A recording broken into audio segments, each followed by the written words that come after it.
Welcome to all of you deplorables.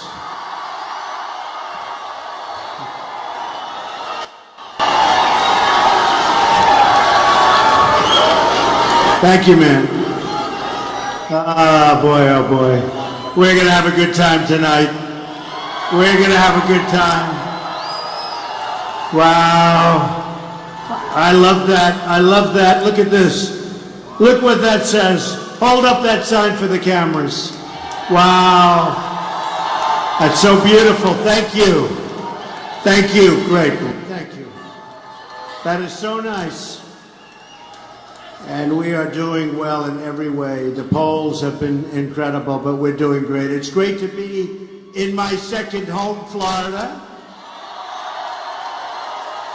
And in the city of Miami, where I have so many wonderful friends and projects and employees. We have an amazing group. And all of you know Trump National Doral, and we'll go there. Let's go and have some fun. We have tremendous developments in Miami on the water, and Doral in particular has been a tremendous thing. So I really appreciate it. I love the city. I love the whole state. And I have a lot of employees, and I'm paying them a lot of money.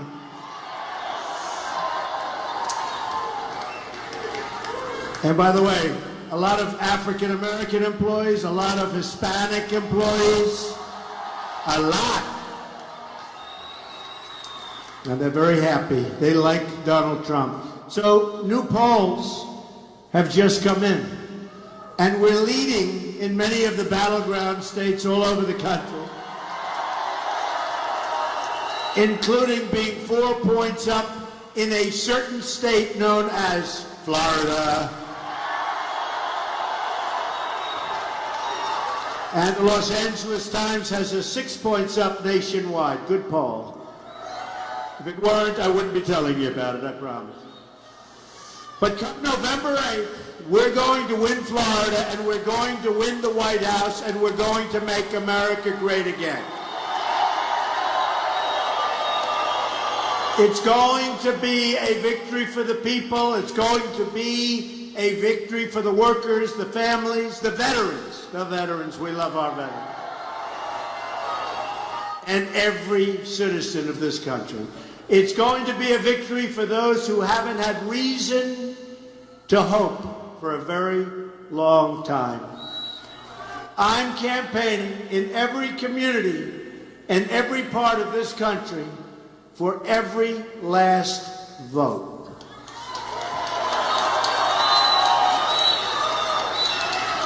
I'm running to be a president for all Americans. I just had the most amazing afternoon in Little Haiti. Good place. Unbelievable people. And I'm going to be campaigning hard for their votes. And they are incredible people. Our support comes from all regions, all backgrounds, and all walks of life. All. All of them. And by the way, at Little Haiti, they presented me with something that I figured I'd put on. Is that okay to put it on? They gave me that, and I love it. I think it's great. Your cops and soldiers, thank you. I love you too. Carpenters and welders, accountants and lawyers, young and old, rich and poor, black, white, and Hispanic. But above all, we are together, and we are Americans. We are Americans.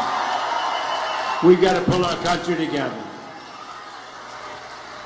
Just today, I was honored to get the endorsement of recipients of the Medal of Honor. Brave people. And many of our most amazing military leaders, generals, admirals, amazing people, real fighters. They really know what they're doing. We now have the endorsements of more than 160 top generals and admirals.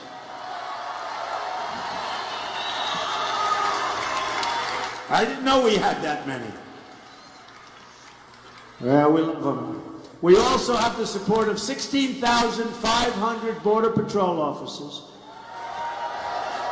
The first time in the history of the Border Patrol that they've endorsed any presidential candidate, as well as law enforcement officers, police, all across the country.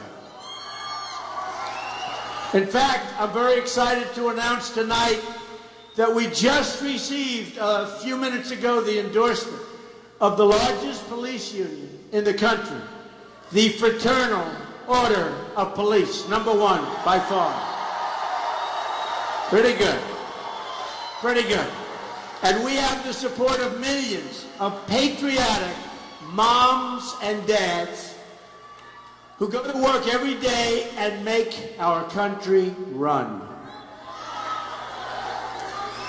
While my opponent slanders you as deplorable and irredeemable,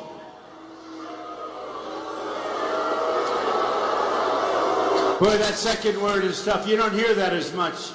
But that means you're never going to come back, folks, and I know you're going to come back. We're going to come back so strong. We're going to be so strong. Stronger than ever before. Irredeemable. They don't talk about that one, but that was, to me, pretty bad. I call you hardworking American patriots who love your family and really, really, really love your country. Love your country.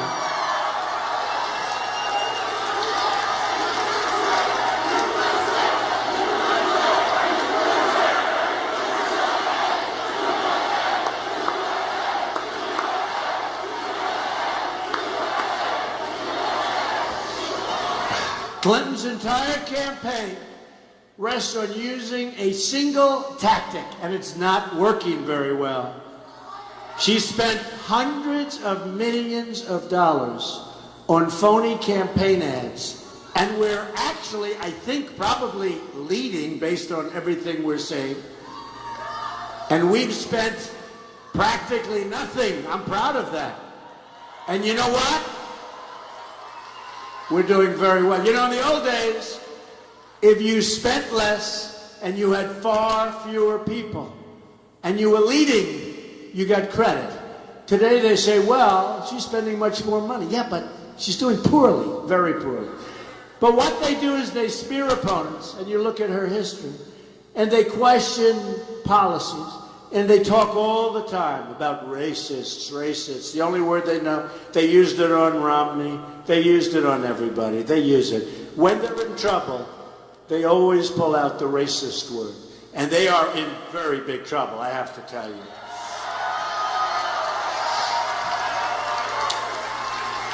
And for the most part, we haven't even started spending our money yet, and we have raised a lot of money. And I'm putting in my money, and I put in a hell of a lot of money.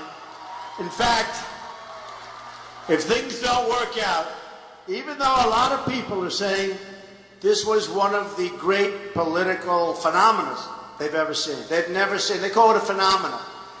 I will tell you, if it doesn't work out, it will be a tremendous waste of time, energy, and money. And she's angry for even suggesting it.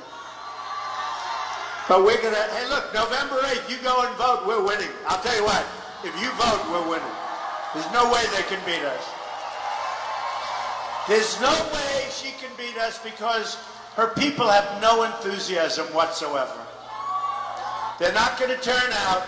They don't have the enthusiasm. Who could possibly have enthusiasm? What are you getting? You turn out, we're winning big league, and I think, and they're all saying, the Trump people are going to turn out. We have a movement like they have never, ever seen in this country. And they say, in terms of enthusiasm, they have never had polling higher. So I think I have very little doubt. Turnout, we're going to have a tremendous November 8th. Probably we'll say November 8th plus the next 4 years and then 4 years after that, okay?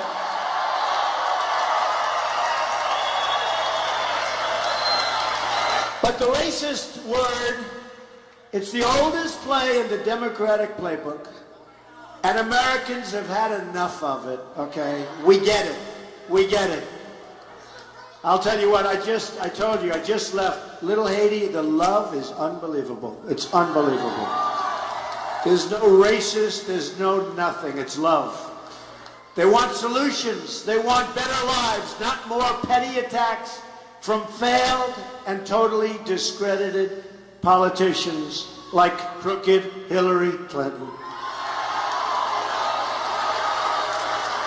They want their immigration laws enforced and their borders secured.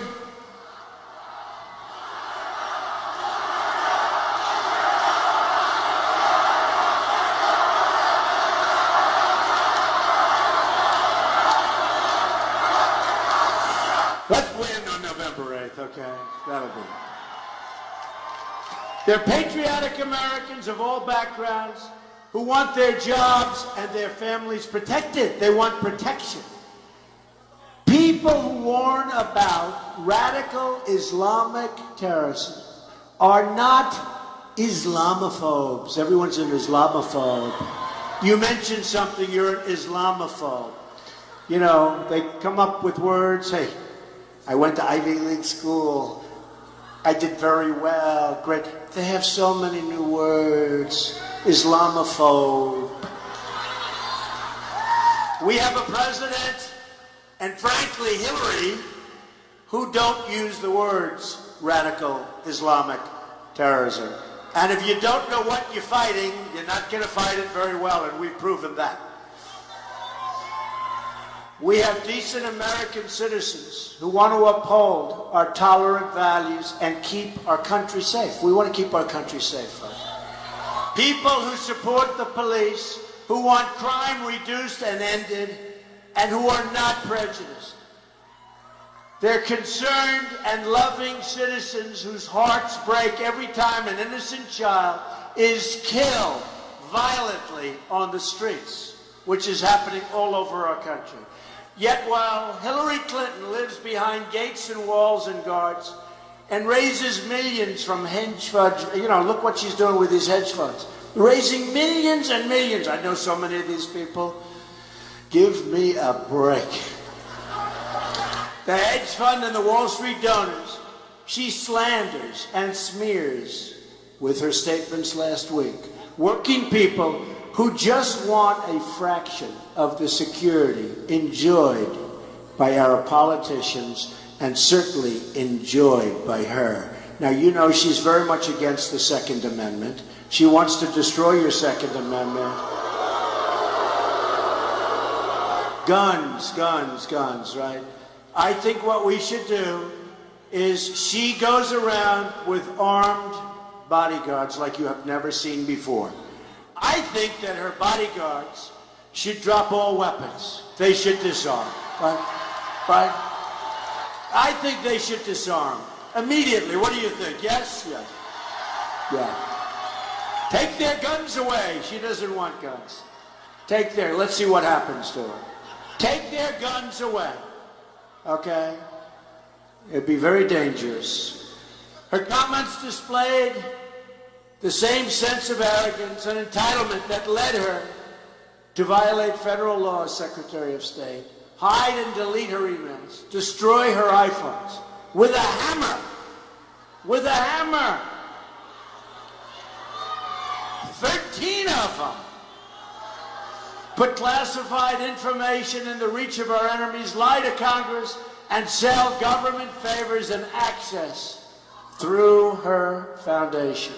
It's the same attitude of arrogance and entitlement that explains why she has never taken accountability for the disaster she created in Libya, Syria, Iraq, Iran, and all over the world. Everything she touched, it just didn't work out. Certainly, it didn't work out for our country. It's the same reason why she won't take responsibility for her central role in unleashing ISIS all over the world. Her policies have created disaster overseas and poverty at home. We see it. Look, we see it. I drove here. We see it. We see it. I'm running to reverse these failures, and they are incredible failures, and create a new American future. And that future begins with prosperity at home. My economic agenda can be summed up in 3 words, and you're going to like these 3 words: jobs, jobs, jobs.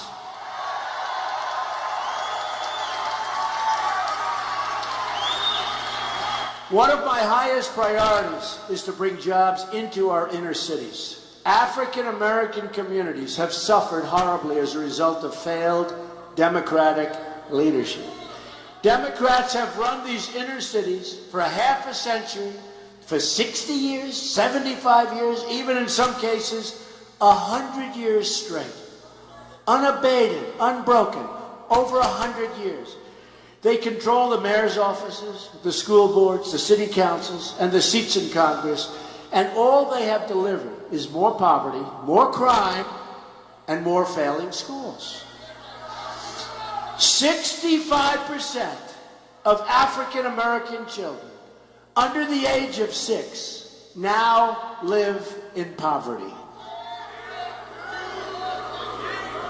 More than 3,000 people have been shot in the city of Chicago this year.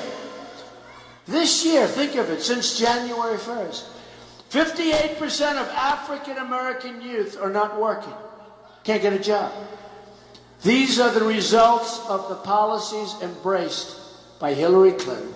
And everyone knows that if she's elected, the inner cities will get nothing but more pain and suffering and crime and heartache.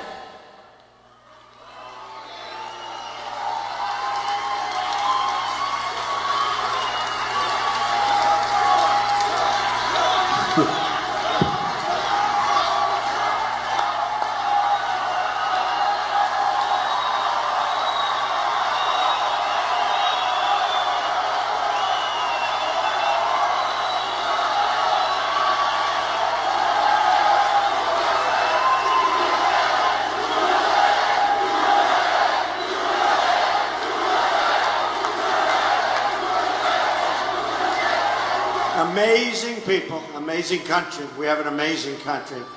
And honestly, you see the crime statistics. You're African American. You have the inner city problems that have been going on forever. You have problems like nobody has. And you look at crime, you look at schools, you look at no jobs. Look at the worst education. Look how dangerous. You can't walk down the street, you get shot.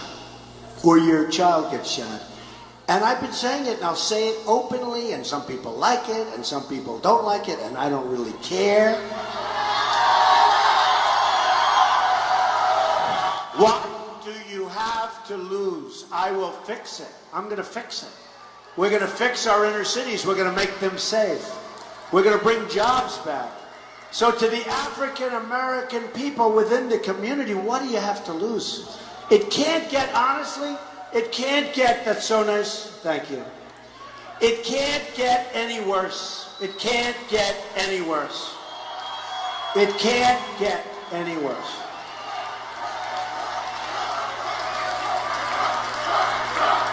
Thank you.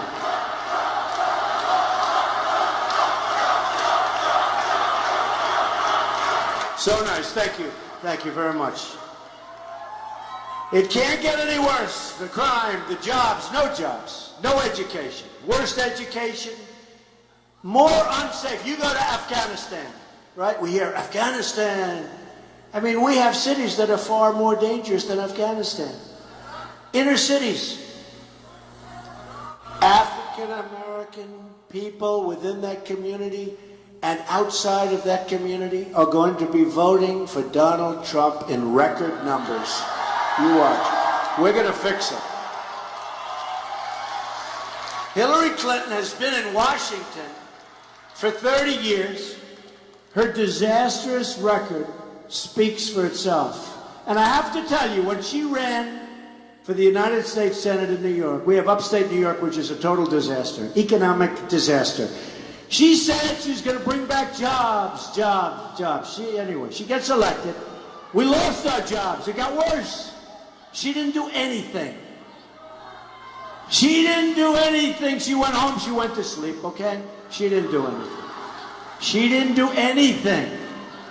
It got worse, far worse. Now it's a total catastrophe. Just remember that when she tells you about jobs, when she tells you she's going to fix trade deals, she wouldn't know where to begin. She wouldn't know where to begin. And besides that, to do that kind of thing, to negotiate great trade deals, to re-enhance our military. I mean, look, our military is so depleted. We have the greatest people on earth. They're using equipment that's old. They're flying planes that are old. You see what's happening. It's a depleted military. We have to have a strong military. We have to take care of our vets. We have to take care of our vets. But to do these things, you need a lot of energy, and she does not have the energy, and in my opinion, she is totally unfit to be the President of the United States. The only people that she will deliver for, frankly, are her donors and her special interests. I'm going to deliver for you. Believe me, the American people, we're going to deliver. You're going to be happy. And those inner cities are going to see progress like they have like they have never seen. You watch. Like they have never seen. Thank you. If we lower our taxes, and we're giving a massive tax reduction, and by the way, Hillary Clinton is raising your taxes substantially. If we remove destructive regulations, unleash the vast treasure of American energy, we have so much energy. It's being destroyed, our economic worth, and negotiate trade deals that put America first, then there is no limit to the number of jobs we can create and the amount of prosperity we can unleash. There is no limit. Pay off our debt, pay down our debt, reduce taxes, get rid of regulations. My first day in office, I'm going to order a review of every single regulation issued over the last 10 years. All needless, job-killing regulations will be immediately canceled. Millions of new jobs will come pouring in, and we're going to lift the restrictions on American energy, which means at least another 500,000 jobs each year. They are being destroyed. And we're unable to compete with other nations. Very simple. And that's just the beginning. Also, on my first day, I'm going to ask Congress to send me a bill to immediately repeal and replace disastrous Obamacare. It has turned out to be a disaster.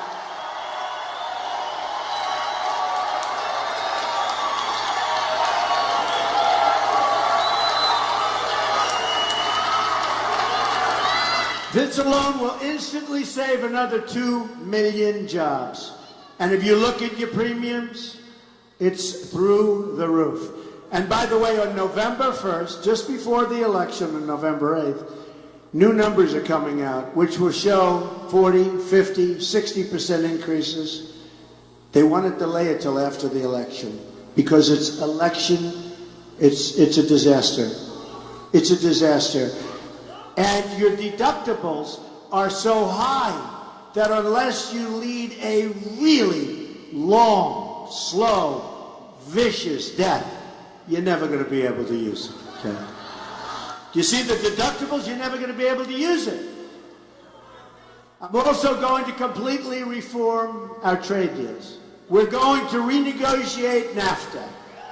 Probably the worst trade deal ever agreed to, signed in the history of the world, not in the United States. It's destroyed our manufacturing in our country. It's destroyed. And by the way, guess who signed it? Bill Clinton. You look at all of the places, Florida included, But you look at upstate New York, you look at Ohio, you look at Pennsylvania, you look at all of these different places have been destroyed, absolutely destroyed. You look at New England, look what happened to New England. They've been destroyed by companies moving out, going into Mexico, firing everybody, unemployment through the roof. We're going to stand up to China and keep America out of the Trans-Pacific Partnership, another catastrophe.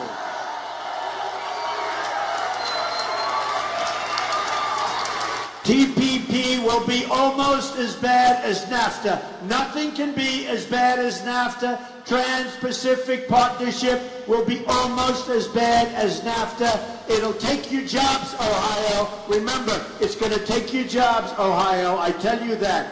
Michigan, so many places. TPP is a disaster.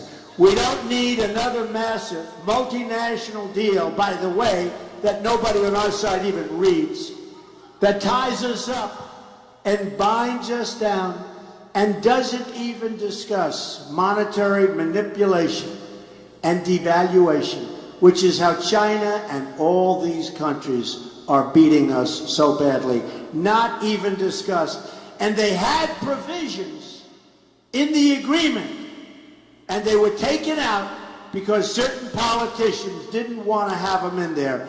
I wonder why. Another major reform is going to be school choice. And we're going to terminate Common Core, and we're bringing our education local. I've outlined a plan to provide every disadvantaged child in America the freedom to choose the private, public, magnet, or religious school of his or her choice. This will help lift millions of poor African American and Hispanic children out of poverty, something we are going to do. Since President Obama came into office, another 2 million Hispanic Americans have fallen into poverty. It's catastrophic, and it's totally unacceptable. To the Hispanic community, I say, we are going to protect your jobs, we're going to build up your schools, and we're going to deliver safety and opportunity for your children. You have no safety, you have little opportunity. This week, I also rolled out a plan to help our mothers and our families get affordable, quality child care for their children. Child care. Ivanka Trump, very much for child care. She's been talking about that to me for 2 years, long before I even decided to go through this journey. And it's not easy, I want to tell you. We speak in rooms like this. This is about 100 degrees right now. That's considered a cool auditorium. And the reason is we have such big crowds like this one. Look at that, every single corner. Unbelievable. These rooms weren't designed for this many people. And it is hot in these rooms. And we stand up here and we talk and we do 2 or 3 and sometimes we'll be hitting 4 a day. Do you think Hillary Clinton can get through 1? You haven't seen her 18-minute speech. Bomb, bomb, bomb. See ya. See ya, I'm going home. No, we're doing it the right way. And frankly, when they spend hundreds of millions of dollars on advertising, I don't have to, because I do it the old-fashioned way. I come into your neighborhood, right? It's a lot cheaper. It's a lot harder work, but it's a lot cheaper.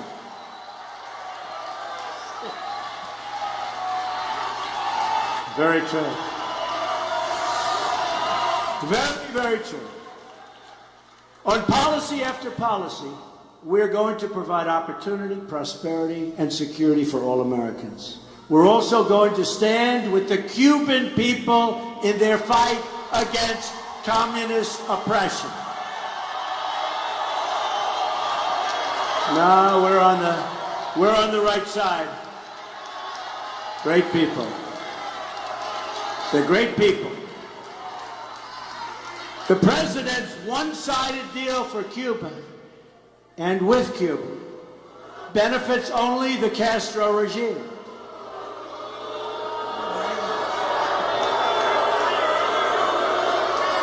People are very unhappy about it. You know what was interesting? When he landed the plane recently in China, right? They refused to give him a stairway out of Air Force One. Now that is a first in the history of Air Force One. So he used basically the mechanics stairs. That's the stair they drop down to get the mechanics up to fix the light bulb, right?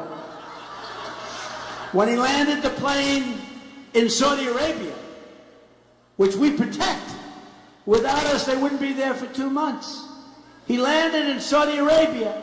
He wasn't greeted by the top officials. Now what would I have done in those 2 cases? Boom. Take me back to Washington, Jim. Let's go.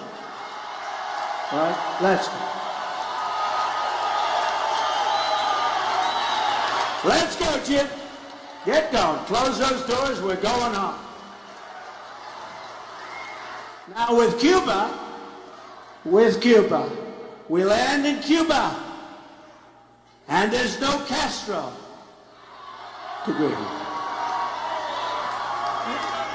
The big leaders weren't there to greet him. And I have a lot of Cuban friends, but you would have all done the same thing again. Jim, let's close those doors. We're going home. Right? Right? Let's go, Captain. We're going home. We're going into Washington. Maybe we'll head into Miami, actually. That's not a bad idea. Terrible. That's three. Saudi Arabia, Cuba, China. Air Force One has never been treated so badly in its long and incredible history. Air Force One used to land and people would respect the people inside, and they'd come out and there'd be all sorts of hoopla. Not anymore. It's unbelievable. And these are countries that have benefited by us greatly. So we have to make great deals before we do anything with Cuba or anybody else, right? We're going to make great deals. You'll be happy. You're going to be happy, I tell you. How many people are from Cuba here? Come here, tell me, Cuban. Good. Do you agree with me? Do you agree? We'll do it, but we'll do it with great deals, and we'll do it with democracy, and we'll do it the way we have to do it, okay? We'll do it the right way. Where is Miss Delgado? Does everybody know? What a great, where is she? She is so amazing. AJ, where is AJ? Wow, she's become a tremendous star. Tell you one thing, when she's representing me, I wouldn't do it anyway, but I can. Turn off the television. I'm well protected. Thank you. Great job. Thank you very much. Thank you, AJ. But all of the concessions that Barack Obama has granted the Castro regime were done through executive order, which means the next president can reverse them, and that I will do unless the Castro regime meets our demands. Not my demands, our demands. You know what the demands are. Those demands will include religious and political freedom for the Cuban people and the freeing of political prisoners. The freeing of political prisoners. Right? Is that right? Oh boy, what energy in this room. What energy. A lot of energy.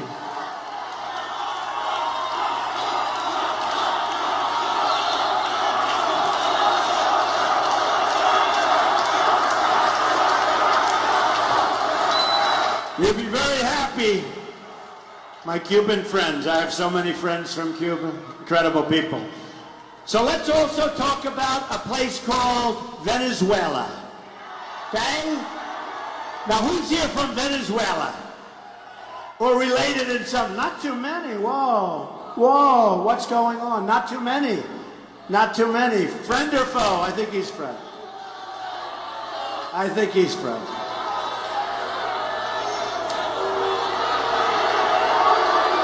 Nah, he's okay. He's okay.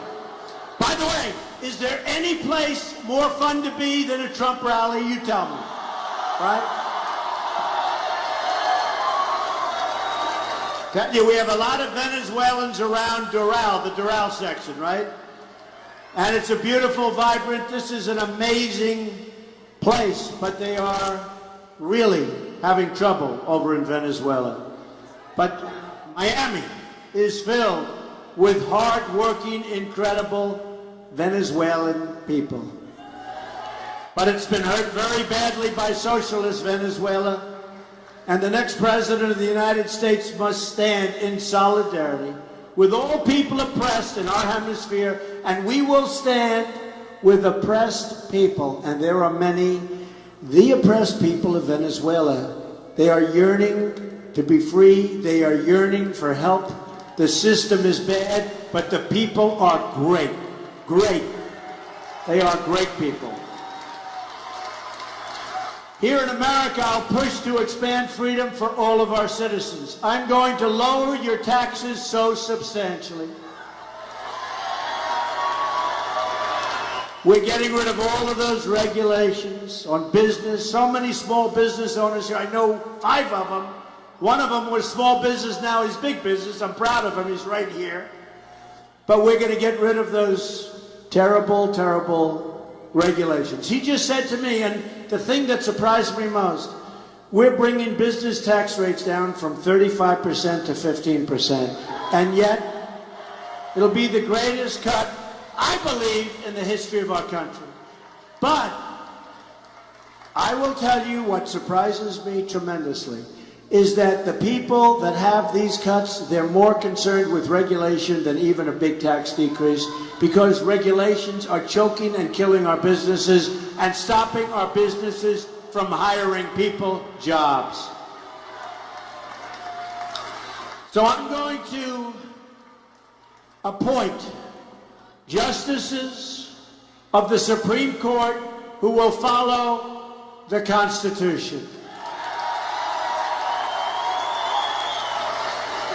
I'm going to rebuild our depleted military. We're going to take care of the vets. Who's a vet? Who's a vet? Where are my vets? Where are they? There they are. Okay, now they're standing up. Now they're. I know we had a lot of vets here. Thank you, fellas. Thank you very much. We're going to take care of our vets. We're going to save your Second Amendment. Do you know, if you look at some of the things, the catastrophes, you look at Orlando, you look at San Bernardino, you look at so many different, you look at Paris, the toughest gun laws in the world, they have it in Paris. These thugs, these animals walked in, and they just go boom, boom, boom. Nobody had guns on the other side. If there were guns on the other side, just a few of them, number one, probably if they knew, they wouldn't have attacked. And number two, even if they did attack, it would have been a whole different story. 130 people killed, people massively injured, still in the hospital, their lives are just destroyed. And if they had protection, if they had guns on the other side with the bullets flying the other direction, it would have been a whole different story. So we're going to protect your Second Amendment. I'm going to stop illegal immigration and drugs from coming into our country. And yes, we will build a wall. We'll build a wall. We will build a wall.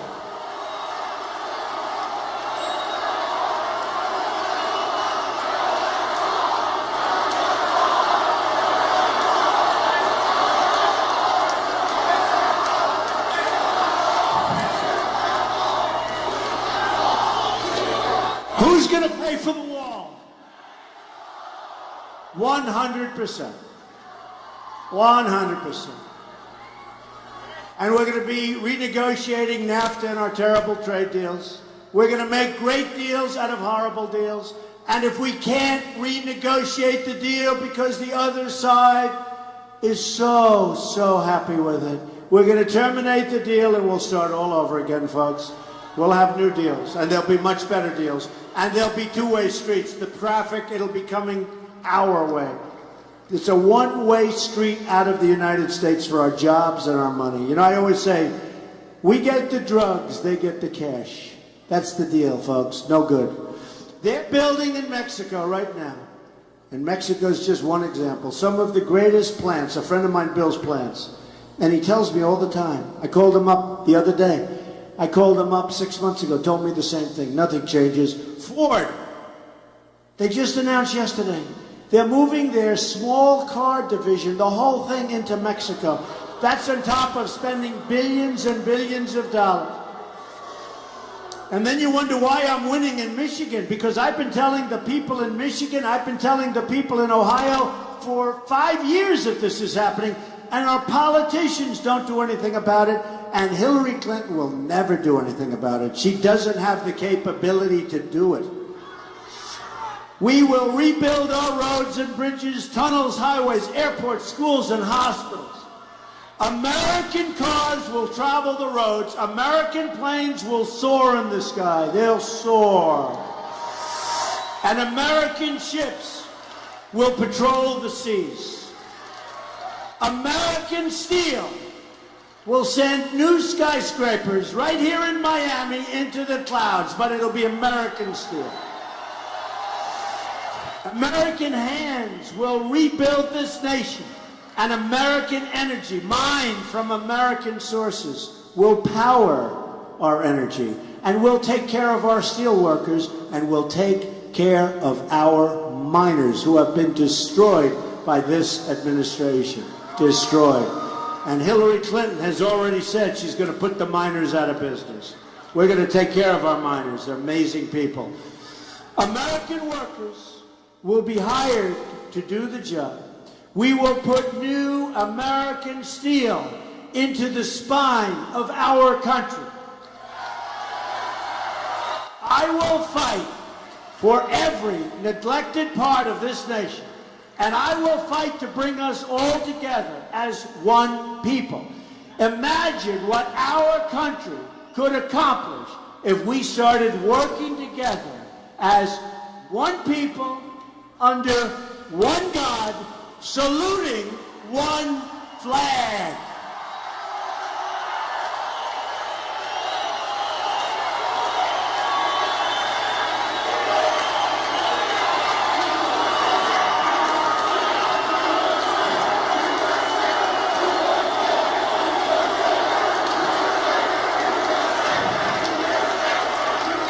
It's time to break with the bitter failures of the past and to embrace a new, inclusive, and prosperous American future. We're not prosperous anymore.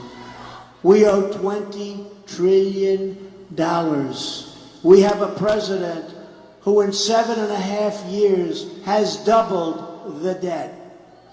Our country's in trouble. A lot of people don't know it, but our country's in trouble, and we're going to make sure that trouble never comes, let me tell you. Jobs will return, incomes will rise, and new factories will come rushing back to our shores.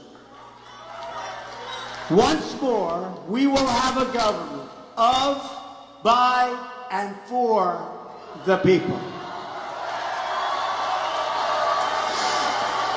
We will make America wealthy again. We will make America safe again. We will make America strong again. And we will make America great again. Thank you, everybody. Thank you. Thank you, Miami. Thank you.